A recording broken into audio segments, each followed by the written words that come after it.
मुंबई मुंबई कभी पूरी तरह सोती नहीं। आधी रात के बाद भी उसकी सड़कों पर सांसें चलती रहती हैं। टैक्सियों की हेडलाइट्स, समुद्र की नम हवा और ऊंची इमारतों के बीच छुपी परछाइयाँ, सब कुछ जीवित लगता है।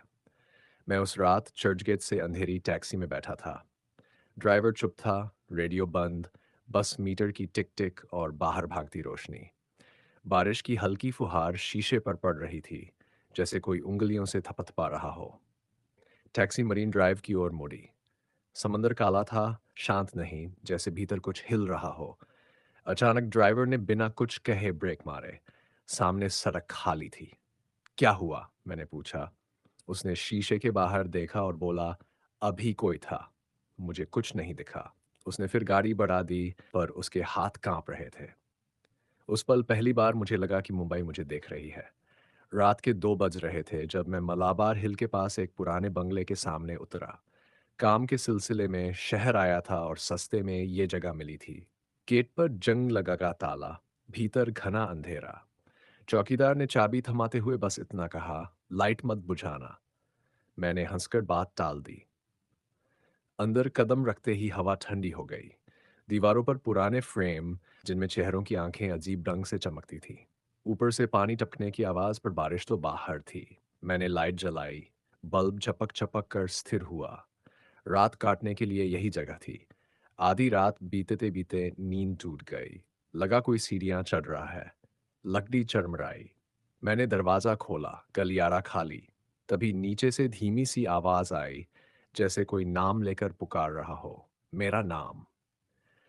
आवाज में कोई गुस्सा नहीं था, बस पहचान थी। मैंने खुद को समझाया, थकान होगी। सुबह हुई तो सब सामान्य लगा। पड़ोस में रहने वाली एक बुजुर्ग महिला से मुलाकात हुई। उसने बंगले की ओर देखा और आंखें फेर लीं। यहाँ रात में मत रहना, उसने कहा। मैंने वजह पूछी तो उसने बस इतना जोड़ा, मुंबई सब देख लेती है पर सब बताती नहीं। दूसरी रात मैंने तय किया, जाकर देखूंगा। लाइटें जलाईं, खिड़की से समंदर देखा। 12 बजते ही घर के भीतर किसी के चलने की स्पष्ट आहट। इस बार मैं डरा नहीं, नीचे उतरा। ड्राइंग रूम में एक फ्रेम टेढ़ा लटका था। उसे सीधा करते ही पीछे दीवार पर उभरी खरोंचें दिखीं, जैसे नाखूनों से बनाई गई हों। अचानक बल्ब फूटा। अंधेरे में ठंडे हाथ ने मेरी कलाई पकड़ ली। पकड़ में वजन नहीं था, बस ठंड। मैं झटका देकर पीछे हटा। हाथ गायब, पर मेरी कलाई पर उंगलियों के निशान थे, नीले पड़ते हुए। बाहर से एम्बुलेंस का सायरन गुजरा। उस आवाज के साथ ही घर में सन्नाटा लौट आया। अगली सुबह मैंने रिकॉर्ड ढूंढे। नगर निगम के पुराने कागजों में बंगले का नाम मिला। सालों पहले यहाँ एक परिवार रहता था। एक रात बिजली गई, आग लगी और घर के भीतर सब फंस गए।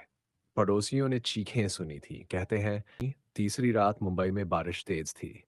मैं घर से निकलना चाहता था, लेकिन ट्रेनें रुक गई थीं।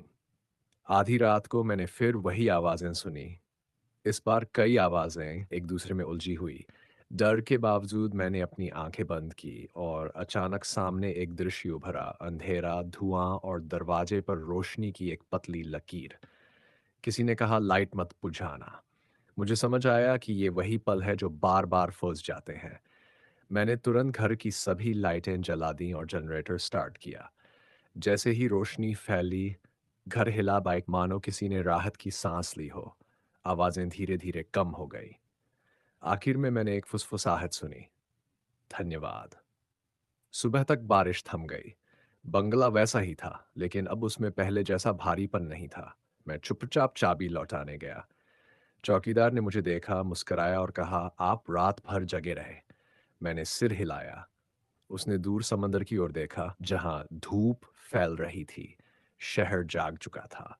मुंबई, लेकिन जब भी मैं मरीन ड्राइव से गुजरता हूँ, मुझे लगता है कि कहीं न कहीं कोई रोशनी अभी भी जल रही है, ताकि कोई आवाज़ अंधेरे में फँस न जाए।